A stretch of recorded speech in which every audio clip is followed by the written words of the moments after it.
Assalamualaikum warahmatullahi wabarakatuh. Saya Kitru Nada dari 12 MIPA 3 ingin menjelaskan mengenai permasalahan dan kebijakan politik dan ekonomi Indonesia pada masa demokrasi liberal. Permasalahan pada Kabinet Burhanuddin Harahap yaitu kurangnya rasa percaya masyarakat terhadap kabinet ini karena banyaknya jumlah partai yang berkoalisi padahal ada beberapa partai yang bertindak sebagai oposisi. Selanjutnya ada banyaknya mutasi yang terjadi dalam lingkungan pemerintah yang menimbulkan ketidaktenangan. Selanjutnya ada kebijakan ekonomi pada masa pemerintahan Kabinet Burhanuddin Harahap. Kabinet Burhanuddin Harahap mengirimkan anak agung sebagai pimpinan delegasi ke Jenewa. Pengiriman tersebut bertujuan untuk menurunkan masalah finansial ekonomi antara pihak Indonesia dan Belanda. Akhirnya, pada tanggal 7 Januari 1956, dicapainya kesepakatan rencana persetujuan finansial ekonomi antara pihak Indonesia dan pihak Belanda, yang isinya sebagai berikut. 1. Persetujuan FINEK hasil KMB dibubarkan. 2. Hubungan FINEK Indonesia dan Belanda didasarkan atas hubungan bilateral.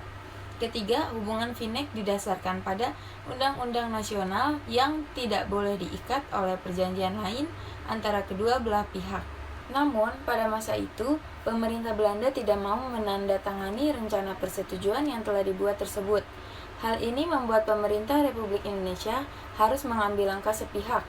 Pada tanggal 13 Februari 1956, Burhanuddin Harahap melakukan pembubaran Uni Indonesia Belanda secara sepihak. Hal tersebut dimaksudkan untuk melepaskan ekonomi Indonesia dari keterkaitannya dengan pihak Belanda. Pada tanggal 3 Mei 1956 merupakan tindak lanjut dari pembubaran Uni Indonesia Belanda sehingga Presiden Soekarno menandatangani Undang-Undang Pembatalan Konferensi Meja Bundar. Akibat dari pembubaran tersebut, banyak pengusaha dari Belanda yang menjual perusahaannya, sedangkan pengusaha-pengusaha pribumi belum mampu mengambil alih perusahaan yang dimiliki Belanda.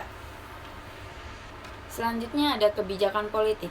Harahap merupakan kabinet koalisi yang terdiri dari beberapa partai dan hampir merupakan kabinet nasional karena jumlah partai yang tergabung dalam koalisi kabinet ini semua berjumlah 13 partai.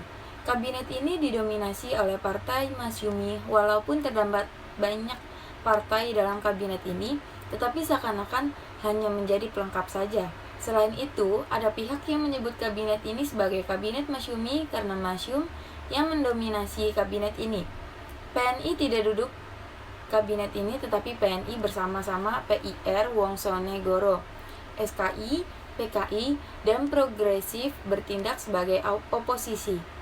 Seakan-akan kabinet ini sebagai ganti kabinet Ali Wongso Arifin, karena pada masa kabinet Ali Sastroamijojo I sebagai partai yang besar Masyumi untuk pertama kali tidak duduk dalam kabinet tersebut dan bertindak sebagai oposisi.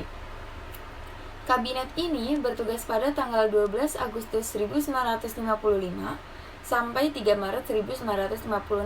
Pada tanggal 3 Maret 1956, Perdana Menteri Burhanuddin Harahap selaku formatur kabinet menyerahkan mandatnya sebagai Presiden Soekarno sehingga kabinet ini resmi dinyatakan demisioner.